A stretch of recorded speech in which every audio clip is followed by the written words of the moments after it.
नमस्कार, आप देख रहे हैं जवाब तो देना पड़ेगा और आपके साथ में विजेंद्र सोलंकी।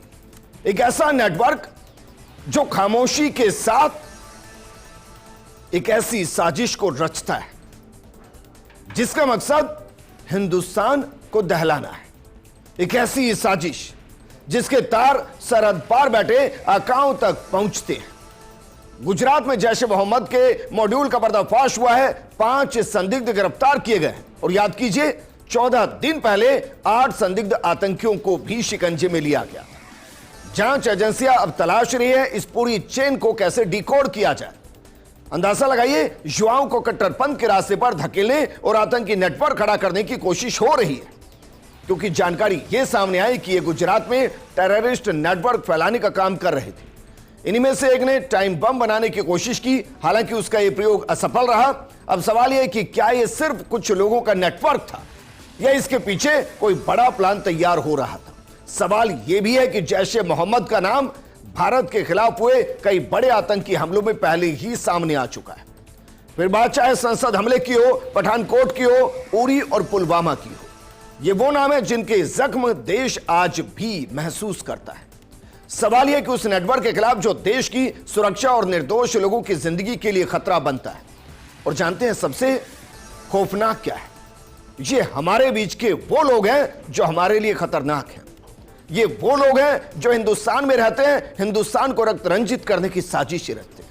ये वो लोग हैं जिनके लिए कहा जाता है कि इनका ब्रेन वॉश किया गया है, और इनमें से कई वो हैं जिनकी उम्र सिर्फ 18 से 19 साल है। आज बात इसी मुद्दे पर।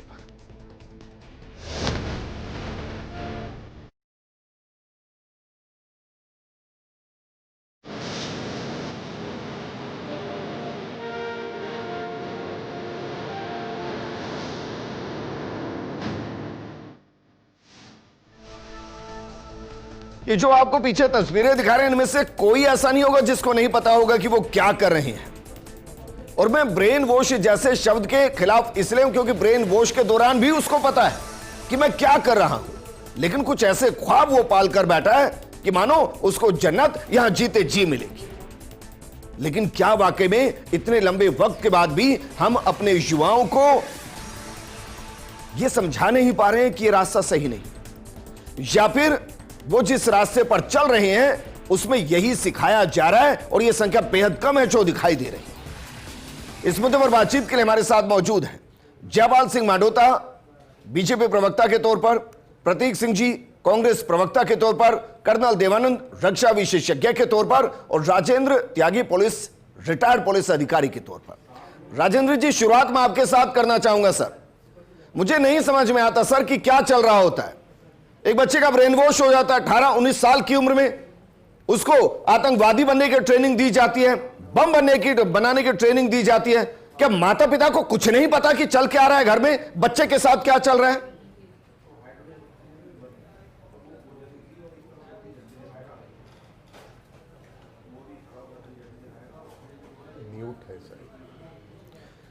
सर, वापस मैं आपके साथ जोड़ूंगा, आपका ऑडियो थोड़ा सा क्लियर नहीं है। कर्नल देवानंद जी, देखिए, अक्सर यह कहा जाता है कि आतंक का कोई धर्म नहीं है, लेकिन मैं अफसोस के साथ कहता हूं कि आतंक के साथ जो जुड़ते हैं वो 90% एक धर्म से जुड़ते हैं। कहीं तो प्रॉब्लम है सर, क्योंकि सोचिए वो इसी देश में है, इसी देश में पल बढ़ रहे हैं और इसी को रक्त रंजित करने की साजिश रचते हैं। देखिए, ऐसा है कि जो आज की ये समस्या है, ये सीमा पार से आतंकवादी आने वाली समस्या नहीं बची है। पूर्व में भी हमारे देश के अंदर वो एक नैरेटिव, वो एक इकोसिस्टम था जो उनको पाकिस्तान या हमारे दुश्मन देश के साथ मिला रहता था। अब आपने सवाल किया कि एक विशेष वर्ग से इनका आना होता है। अब ये दुर्भाग्य कहो कि जो भी इसमें कहो, ये बात सच्चाई है कि जो प्रतिशत के हिसाब से देखें तो मैं आपसे सहमत हूँ, उसी से आता है। और अगर का थोड़ा इसका डीप इसके एनालिसिस में हम जाएं, एक इस मामले के परत के अंदर जाकर झांकें, तो देखिए, भारत और पाकिस्तान, हमारा जो आतंकवाद है, पाकिस्तान प्रायोजित, पाकिस्तान समर्थक और पाकिस्तान की हर चाल में आतंकवाद का इस्तेमाल है। और पाकिस्तान का बनना, मैं आज की पीढ़ी हो सकती है इस बात को सुने तो उनको दिक्कत हो, या बहुत सारे ऐसे संगठन हैं, बट हकीकत ये कि पाकिस्तान का बनना हिंदू और मुसलमान के नाम पर ही बना था पाकिस्तान। और जब बना उस मानसिकता से, अब किन कारणों से कैसे आज की ये सिचुएशन आई है, पर जो आज का जो खतरा है देखिए भारत के ऊपर, पिछले 2-4 महीने में अगर हम जिस प्रकार से पुलिस और सिक्योरिटी एजेंसीज की जो गतिविधि जहां ये पकड़ में आ रहे हैं, मैं इसको एक सामान्य सैनिक की भाषा में हाइब्रिड टेररिज्म का नाम दे सकते हैं, जहां पर टेररिस्ट है पर वो पहले पुराना टेररिस्ट नहीं जो बंदूक लेकर के, दाढ़ी बढ़ा करके, मैगजीन पाउच लगा करके कैसे नोवा की तरह घूमता था, वो आजकल सामान्य नागरिक की तरह, आप पर मेरी तरह सामान्य काम करता है, पर वो छुपे हुए तरीके से आतंकवादियों को हर प्रकार का समर्थन करता है। और वो किस ऑर्गेनाइजेशन में हो सकता है, किस रूप में हो सकता है, बहुत चिंता का विषय है। पर यहाँ मैं एक बात कहना चाहूँगा कि बार बार हमारी जो एजेंसीज हैं, जिनका बहुत बड़ा ताना बाना है और माना जा रहा दुनिया की सर्वश्रेष्ठ उन एजेंसीज में आती है जो कि किन्हीं 2 सामान्य बच्चों की जो लव चैट्स होती हैं उसको भी ढूंढ निकालते हैं। तो ये क्या कारण है कि ये इस प्रकार के जो बड़े देश विरोधी जो गतिविधि होती हैं उनको पकड़ने में हम नाकाम हो रहे हैं? नहीं, नाकाम तो मैं नहीं कहूंगा सर, पकड़ा ही गया है भाई। ऐसा थोड़ी ना है कि इन्होंने बम बना के फोड़ दिया है। देखिए, ऐसा है कि अभी जो पकड़ में आया, मैं मानता हूं बहुत कम है। ये साहब एक्चुअली बहुत बड़ा नैरेटिव होगा। और देखिए, मेरा जितना तजुर्बा है मैं आपको बता सकता हूं सर, लेकिन पकड़े जाने बहुत, ऐसा थोड़ी ना है कि भाई सिर्फ शक के आधार पर पकड़ लिया जाए। किसी को पकड़ने के लिए कम से कम 2, 4, 5 सबूत तो चाहिए ना। ऐसा थोड़ी ना कि चलिए मन करा है, ये इसका रिश्तेदार है, ये इससे बात कर रहा था, ये ऐसे है, चलो सबको धर दबोचते। ऐसा तो नहीं होता होगा। मैं आपसे बेहतर समझता हूं, और जितने भी लोग मेरे को सुन रहे हैं वो समझ रहे होंगे इस बात को कि आतंकवाद की जो मैंने कहा है कि जो पकड़ में आता है वही तो हमें पता है। कितने जो हिडन अभी भी चल रहे हैं, उनको एक्सपोज जब हमें पता लगता है कि पकड़े गए, फिर हम तार ढूंढते हैं। मैं ये कहना चाहता हूं कि देखिए, कारण कुछ भी हो सकता है, वो हमें पता है दुश्मन देश है, ये एक आइडियोलॉजी है, ये एक मानसिकता है, पर हमें इसका बचाव करने के लिए अब तरीके ढूंढने पड़ेंगे। और तरीके मुझे नहीं समझ में आए 15 साल से। आपको आए क्या? मैंने तो इंजीनियर को भी देख लिया, डॉक्टर को भी देख लिया। मैं तो ये भी नहीं कह सकता कि एजुकेशन सिस्टम में प्रॉब्लम है इसलिए हो सकता है ऐसा हो रहा हो। देखिए, मैं अब तो सारे तर्क खत्म हो रखे हैं। तर्क खत्म हो रखे हैं, पर हमें उन लोगों के जहां वो पहुंचे हुए हैं, हमें एक कदम आगे जाना पड़ेगा अगर सेफ करना है भारत को। प्रतीक, क्या वाकई में आपको लगता है कि इसका कोई एक बड़ा सॉल्यूशन है? कि भाई आप सोचिए ना, इन तस्वीरों को देखिए जरा, मुझे नहीं लगता इनमें से कोई भी ऐसा है जिसकी 24-25 साल से ऊपर की उम्र है। 18 साल, 19 साल, 20 साल, 22 साल, और देखिए क्या करने लग रहे हैं। नहीं, आप देखिए विजेंद्र भाई, आप 71 की जब लड़ाई हुई और 71 की लड़ाई जब पाकिस्तान हारा, तो उन्होंने बोला कि इंडिया को ब्लीड इन द 1000 कट्स, और उन्होंने इस तरीके से आतंकवाद को बढ़ावा देना चालू किया। और इन आतंकवादियों की जो हौसले हैं वो तब बुलंद होते हैं। आपको याद होगा, एक केस याद दिलाता हूँ, कन्हैया लाल टेलर का हत्याकांड हुआ था राजस्थान के अंदर 2022 में। 2022 से लेकर के आज 2026 हो गया है। खबर पिछले महीने ही 27 जून को एक खबर छपी है कि 4 साल में 180 में से 21 लोगों की गवाही हुई है, और जिनकी गवाही नहीं हुई उनके अंदर पुलिस के अधिकारी भी है, NIA के अधिकारी भी है। तो जब आप उनको सजा नहीं दिला पाते, उनको फांसी के फंदे तक नहीं पहुंचा पाते, अब वो क्या कर रहे हैं? 4 साल से जेल के अंदर मजे मार रहे हैं, उनके लिए तो मजे ही है ना। तो जब सरकारें इस चीज़ के अंदर विफल हो जाती हैं तो ऐसे लोगों के हौसले बढ़ते हैं। और कर्नल साहब की एक बात से तो मैं इत्तेफाक रखता हूं कि बिल्कुल यहाँ पे जो सरकार है वो विफल हुई है। मई की खबर है, अपने जयपुर में खो नागौरी के अंदर एक आतंकवादी रह रहा था, फिर वो पासपोर्ट बना करके भाग भी गया और पुलिस पकड़ ही नहीं पाई। और जब ये जो कन्हैया लाल हत्याकांड हुआ तब भी NIA ने कहा था कि बहुत सारे बाहर से पैसे आ रहे हैं, बहुत सारे आतंकवादी जुड़े हुए हैं, पता नहीं कितने स्लीपर चले, वो आज तक कोई पकड़ में नहीं आया। आप बता दीजिए, खो नागौरी में किसी कोई पुलिस अधिकारी के खिलाफ कार्रवाई हो गई हो तो वो बता दीजिए, किसी और के खिलाफ कार्रवाई हो गई हो तो वो बता दीजिए। दिल्ली में ब्लास्ट हुआ था, उसमें किसके खिलाफ सजा हो गई? जब सजा नहीं मिलेंगी तो ऐसे आतंकवादियों की और आतंकवादियों का ब्रेन वॉश करने वालों के हौसले बुलंद होते हैं। आपको याद होगा, जो 1 साल जो ऑपरेशन सिंदूर हुआ था, जब पहलगाम में मरे, उनको भी मारने वालों को आज तक नहीं पकड़ा गया, उनका पता नहीं है कहां है। तो जब सरकारें विफल होती है, एजेंसियां विफल होती हैं, तब हमें, और जब कानून व्यवस्था विफल होती है, 1-2 सप्ताह पहले ही मारा है। किसको? जम्मू कश्मीर के अंदर 1-2 सप्ताह पहले मारा। चलिए आपकी बात पे आ जाता हूं। 1-2 सप्ताह पहले खबर, कितने साल बाद गिराया गया? अच्छा, कितने साल बाद मारा? 1 साल बाद? 1 साल लग गए। आप बताइए 150 किलोमीटर वो टेरिटरी वहां से पार करके आ जाते हैं, फिर चुन चुन के गोली मारते हैं, फिर चले जाते हैं। किसी की कोई जिम्मेदारी तय हुई क्या? किसी की भी जिम्मेदारी 10 सेकंड और लूंगा। अगर जिम्मेदारी जब तक तय नहीं होगी, सजाएं नहीं होंगी, तो इस तरीके के जो घटनाएं हमें देखने को मिलेगी। तो सरकार को तत्काल क्योंकि जिम्मेदारी सजा देनी चाहिए। जिम्मेदारी तय करने के लिए मुंबई अटैक भी याद होना चाहिए। अभी उनके टाइम के, आपके ही टाइम के एक पूर्व अधिकारी हैं, आपने भी सुना होगा उन्होंने बयानों में क्या क्या कहा है। हम उसको कोट नहीं करना चाह रहा हूं कि कैसे एक अलग ही नैरेटिव सेट कर दिया गया था। मैं सिर्फ आज के भारत की बात कर रहा हूं कि आज के भारत को कैसे सेव किया जाए, और जो ये जो पथ भ्रष्ट हो चले उनको कैसे ट्रैक पर लाया जाए। मैं दोनों बातें बता। अजयपाल सिंह मांडोता जी, ये खतरनाक स्थिति है सर। खतरनाक इसलिए मैं कह रहा हूं क्योंकि अभी तक हमें पता होता था कि ये आतंकवादी और इसका एक बैकग्राउंड है। यहां तो हमें पता ही नहीं है कि पड़ोसी ही आतंकवादी है। इनको कैसे ट्रैक करेंगे सर? और जो वाकई में मैं इस बात से इत्तेफाक रखता हूं प्रतीक से कि जो आतंकवादी है, जो देश को जख्म दे रहे हैं, उनके लिए रहम की कोई गुंजाइश नहीं है। उनके लिए तो फास्ट ट्रैक कोर्ट होने चाहिए और लटकाइए उनको, फिर क्यों उनको बिरयानी खिलाई जाए? तो मैं इसी बात का जवाब दे देता हूं कि जो जिस घटना को माननीय कांग्रेस प्रवक्ता उठा रहे हैं, उस समय मुख्यमंत्री कौन थे, फेलियर किसका था? वो आतंकवादी यहीं पल रहे थे, यहीं बढ़ रहे थे, लेकिन वो सरकार पकड़ नहीं पाई। वो सरकार, वो घटना करने के बाद में पकड़ा आपने। यहाँ पर इतने बड़े आतंकवादी बैठे थे लेकिन पकड़ नहीं पाई। Failure of the law and order था, लॉ एंड ऑर्डर फेलियर था उस समय मुख्यमंत्री का। वो पकड़ नहीं पाया, वो उसको पहचान नहीं पाया। आतंकवादी यहाँ उदयपुर में बैठे थे और आपने सीधा सीधा सवाल उठा दिया। एक मिनट भाई, एक अजयपाल जी, पहले तो मैं क्लियर कर दूं, जिन्होंने गला काटा था ना, वो क्रिमिनल बैकग्राउंड से बहुत ज्यादा नहीं थे, आप जान रहे हैं। हाँ, अब आगे बढ़िए। और 6 घंटे में उनको पकड़ दिया गया था। अब मैं मुद्दे पे आ जाता हूं। हाँ, मैं आ जाता हूं। 2014 से लेके और आज तक जो माननीय मोदी जी की जो आतंकवाद के प्रति जीरो टॉलरेंस की नीति है, 70% आतंकवादी घटनाओं में ये विजेंद्र जी, ये जयपुर, ये लखनऊ, ये कानपुर, मुंबई, देहरादून, जहां मर्जी घर में घुसकर बम ब्लास्ट करके जाते थे। आज एक घटना बता दीजिए आप। और जो घटनाएं हुई है, सुनिए मैं बता देता हूं, जो घटनाएं उरी और पुलवामा का हुआ है, उस घटना के बाद में पूरे विश्व ने देखा कि घर में घुसकर आतंकवादियों को मारा। और अभी अभी ऑपरेशन सिंदूर के दौरान जो कार्रवाई हुई 26/11 में बराक ओबामा कहते हैं ए प्रोमिस लैंड, 26/11 के बाद में कहते हैं कि भारतीय जनता पार्टी को फायदा हो जाएगा, यहां पर विशेष वर्ग नाराज हो जाएगा, इसलिए पाकिस्तान पे कार्रवाई नहीं की। इसे कहते हैं आतंकवाद को स्वीकार करना। अजयपाल जी, आज पता है टॉपिक क्या है? पाकिस्तान को पूरा उड़ा दीजिए, मुझे कोई लेना देना नहीं। आज टॉपिक यह है कि जो घर के अंदर है, जो घर के अंदर बम बना रहे, जो घर के अंदर बम, मैं वो और क्या बोल रहा हूं कि जो आतंकवादी यहीं फलते थे, यहीं फूलते थे, राजनीतिक साजिश में फलते थे, और जो पार्टियां और सरकारें उनको संरक्षण देती थी, आज वो खत्म हो गया। टेरर फंडिंग भूल गए हैं। आज जो बनाने की कोशिश आपने अपने ओपनिंग नोट में कहा कि जो कोशिश कर रहे थे, वो कोशिश करते हुए पकड़े गए। बम ब्लास्ट करना तो बात की बात है।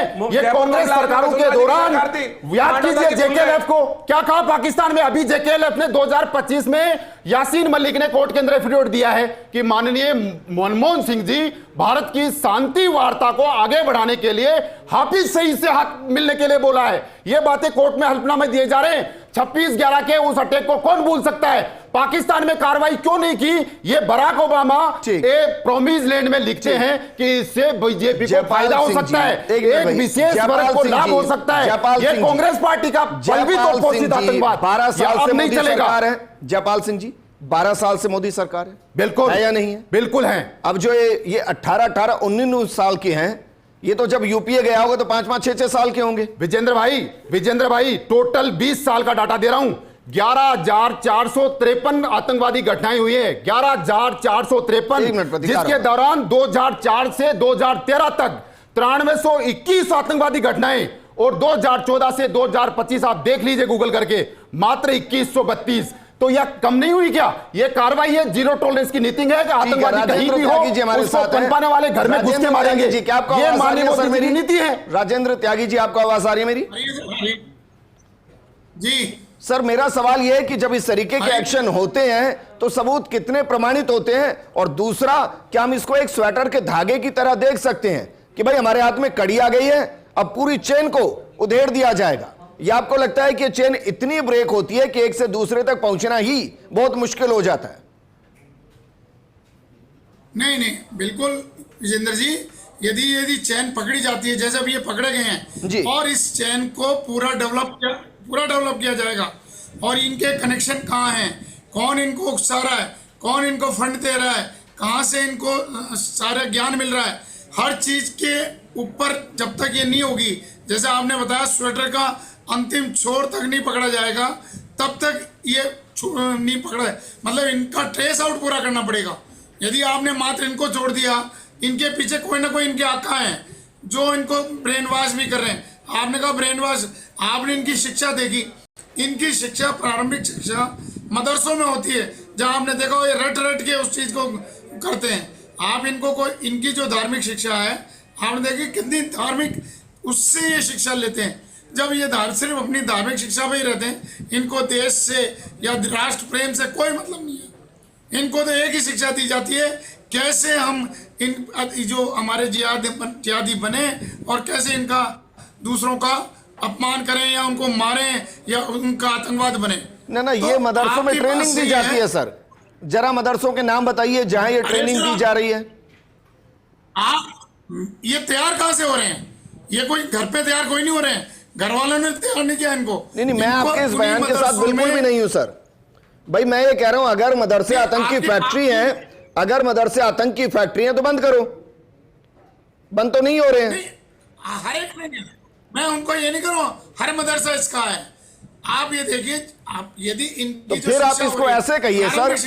ठीक है, मैं आपके शब्द को थोड़ा सही करता हूं। आप ये कहना चाह रहे हैं कि कुछ जगहों पर मदरसों की आड़ में दीन की तालीम की जगह उनको आतंक की तालीम देने वाले कुछ ऐसे आतंकी सोच के मौलवी मुल्ला बैठे हैं जो उनको पढ़ाकर ऐसा पथभ्रष्ट कर रहे हैं। ये कह सकता हूं मैं? बिल्कुल, हाँ बिल्कुल सही फरमा रहे हैं।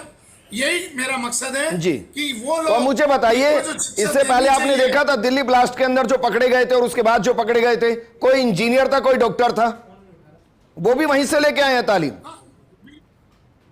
नहीं, प्रारंभिक शिक्षा आप यदि उनकी निकालोगे तो वहीं से मिलेगी आपको। यदि इनकी प्रारंभिक शिक्षा निकाली जाए तो वहीं से मिलेगी। सर सोल्यूशन दीजिए सर, भाई सोल्यूशन दीजिए।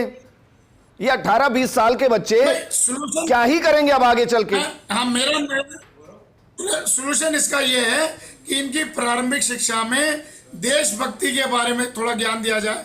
चलिए धार्मिक शिक्षा दी जाए, बहुत अच्छा है। धार्मिक शिक्षा के साथ साथ इनको इस देश राष्ट्र प्रेम इसके बारे में भी शिक्षा देनी चाहिए।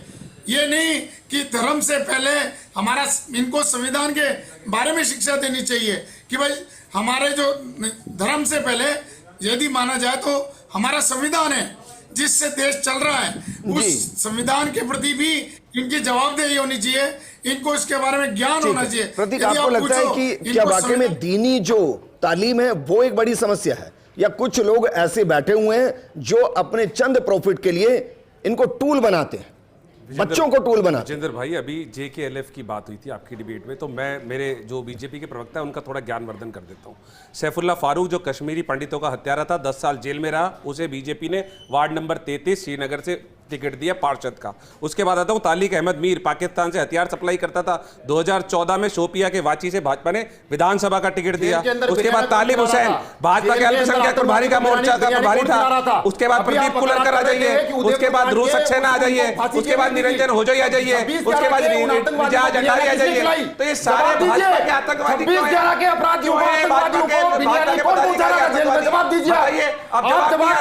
और बात करें राष्ट्रपति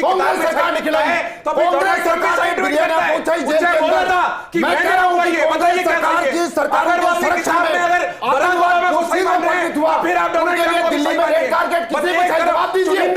यासीन मलिक पाकिस्तान से मिलने दीजिए। इस राष्ट्रपति ने मनमोहन सिंह ने मुझे भेजा है, मनमोहन सिंह ने मुझे भेजा है। यासीन मलिक कह रहा है, अरे आप कहां बातें कर रहे हो? 26/11 के बाद में आपने पाकिस्तान पे कार्रवाई क्यों नहीं की? ये देश जानना चाहता है आपसे, 26/11 के बाद में आपने पाकिस्तान पे कार्रवाई क्यों नहीं की? ठीक है, दोनों को इसलिए छोड़ दिया गया ताकि सियासी चेहरा सामने आ जाए बस। ठीक है, कर्नल देवानंद जी, ठीक है, कर्नल देवानंद जी, कर्नल देवानंद जी, एक मिनट, कर्नल देवानंद जी, एक मिनट, कर्नल देवानंद जी, भाई एक मिनट हम किया गया ताकि दोनों ही बता पाए कि दूसरे की सरकारों में क्या हुआ है। बताइए, एक मिनट, अब कर्नल देवानंद जी, एक मिनट, जयपाल जी, बताइए, एक मिनट, प्रतीक, एक मिनट, कर्नल देवानंद जी, मुझे बहुत ज्यादा इसमें इंटरेस्ट नहीं है सर, क्योंकि दोनों ने ये बता दिया है कि किसने किसकी सरकार में क्या किया है, मैं इस पर जा ही नहीं रहा हूं सर। मैं ये कह रहा हूं, अगर हिंदुस्तान को शांत रखना है, समृद्ध करना है, विकसित भारत की तरफ बढ़ाना है, तो हमें ऐसा नहीं है कि हम 20-25 करोड़ को दरकिनार करके आगे बढ़ सकते हैं, यह संभव नहीं है सर। तो मुझे ये बताइए कि ये जो हम चेहरे देख रहे हैं, जाहिर सी बात है ये पैदा होते ही तो आतंकवादी बनने के लिए नहीं आए होंगे, इनको किसी ने बाकायदा ब्रीफ किया होगा, इनको ब्रेन वॉश किया होगा और ना जाने क्या क्या सिखाया होगा। तो हम इन आतंकियों को मारने से ज्यादा उस सोच को क्यों नहीं मार सकते जो आतंकी बनाती है। विजेंद्र जी देखिए, मेरी बात को सुनना पड़ेगा, दोनों मेरे साथियों को ये व्यक्तिगत हो जाते हैं थोड़ी देर के अंदर। मैं जो बात कह रहा था कि सरकारों की बात कर रहा था, तो मैं डायरेक्टली नहीं बोलना चाह रहा, पर एक बात बताऊंगा। आतंकवाद का उद्गम भारत में हुआ 1980 के आसपास से, और जब 79 के बाद में जब हुआ है तो ग्लोरिफिकेशन आतंकियों का करने वाली जो सरकारें थी उनको पता है, नाम लेने से कोई कम नहीं होगा।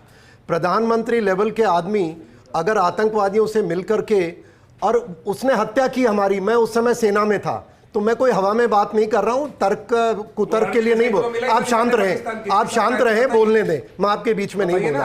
अरे तो आप शांत रहोगे तो बोलूंगा यार, आप शांत रहते नहीं है। तो मेरा तर्क और कुतर्क नहीं है, मैंने जो देखा है मैं आपको देशवासियों को बताना चाहता हूं। अगर आप ग्लोरीफाई करेंगे टेरर को, तो टेरर का मानसिकता कहीं न कहीं पनपेगी और युवाओं में पनपेगी, पहली बात। दूसरी बात, जहां तक आतंकवाद को रोकने का सवाल है, मैं ये अगेन मेरे तजुर्बे से कह रहा हूं, आतंकवाद पर जीरो टॉलरेंस की नीति पहले नहीं थी। मैं आज भी उस दौर के मेरे साथ के अधिकारी, मेरे साथ के जवान जिन्होंने आतंकवाद को झेला है, बहुत सारे हैं जो उस समय की सरकार की नीतियों के कारण सर मुझे मेरी बात सुनिए कर्नल देवानंद जी, मुझे लग रहा है कि शायद इस चीज को समझिए सर। नहीं, मैं टोकूंगा सर, मैं कोई इतिहास के पन्नों के, मैं इतिहास के पन्नों को धेड़ने के लिए नहीं आया हूं। हाँ, मुझे ये क्या बात है, मैं बात कर रहा हूं सर, आपको विराम लेना है, विराम लीजिए sir, with due respect sir. मुझे इससे बहुत मतलब नहीं है कि इतिहास के पन्नों में क्या हुआ है, मुझे इससे मतलब है कि आज क्या हुआ है, सरकार क्या कर रही है। तो हम किस लिए खड़े, फिर आपका ही मतलब है। सर सवाल के जवाब देने के लिए खड़े हैं, आप सरकार के जवाब देने के लिए खड़े हैं, आप यहाँ पर जवाब देने के लिए खड़े हैं। नहीं, आप कोई बात नहीं सर, ऐसा नहीं है कि आप इतिहास के पन्नों को उधेड़ कर टाइम खत्म कर देंगे। मैंने आपसे बेसिक सवाल किया देवानंद जी, मैंने बेसिक सवाल किया आपके तजुर्बों के आधार पर कि वर्तमान जो स्थिति है इसको भविष्य में और खराब होने से कैसे रोका जाए। आप इतिहास के पन्ने उठा रहे हैं सर। बता रहा हूं, इतिहास के पन्ने भी जरूरी है। जब आप वो मैं ले लूंगा सर बाकियों से, मैं आपके तजुर्बे से ये समझना चाह रहा हूं कि ये जो स्थिति बन रही है इसको कैसे कंट्रोल किया जाए। मैं बता रहा हूं तो आप सुन कर बताइए सर, बीच में उंगली लगा रहे। मैं यही कह रहा हूं कि जब ये स्थिति हुई है भारत की, अब जीरो टॉलरेंस पे है, तो अब 2-4 काम करने पड़ेंगे हमको।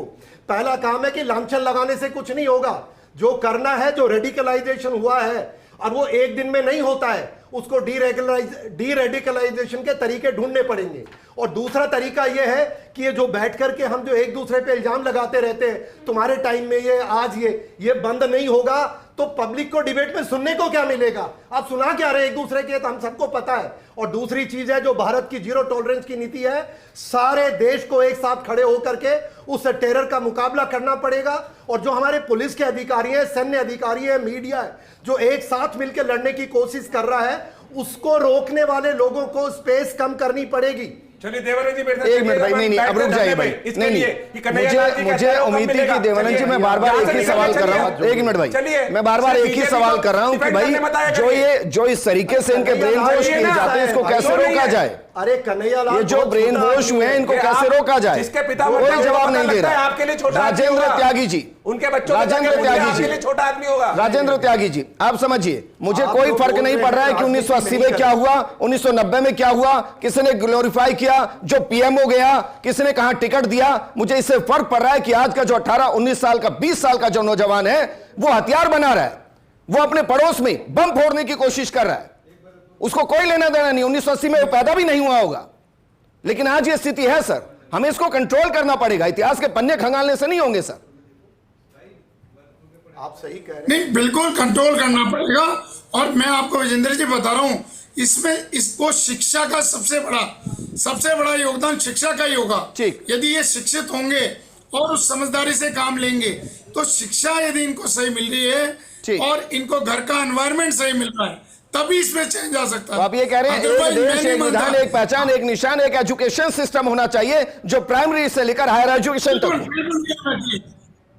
बिल्कुल कोई माँ बाप नहीं चाहता कि मेरा बच्चा आतंकवादी बने, कोई माँ बाप नहीं चाहता। ये शिक्षा जो है इनको जो जहां भी मिलती हो, जैसे मैं कहूँ वो जो इनको शिक्षा दे रहे हैं वहां से इनकी नींव गलत जरी जाती है और उस शिक्षा से ही इनके जो ब्रेन वॉश होता है या आप इसको कुछ भी कहिए वहां जाकर इनकी नींव खराब होती है और इस तरीके से ये आतंकवादी कार्यों में लिप्त होते हैं। ठीक है सर, शुक्रिया हमारे साथ जुड़ने के लिए। जवाल जी शुक्रिया, प्रतीक जी शुक्रिया, कर्नल देवानंद जी बहुत शुक्रिया आपका, राजेंद्र त्यागी जी आपका भी शुक्रिया। क्या वाकई में धर्म के स्वतंत्र प्रचार प्रसार के बीच में कुछ ऐसा पढ़ाया जा रहा है जो देश में रहते हुए देश के खिलाफ है? अगर ऐसा है तो उस पर एक कठोर एक्शन की जरूरत है, क्योंकि आज 10 पकड़े गए हैं, फिर 12 पकड़े जाएंगे, फिर 20 पकड़े जाएंगे।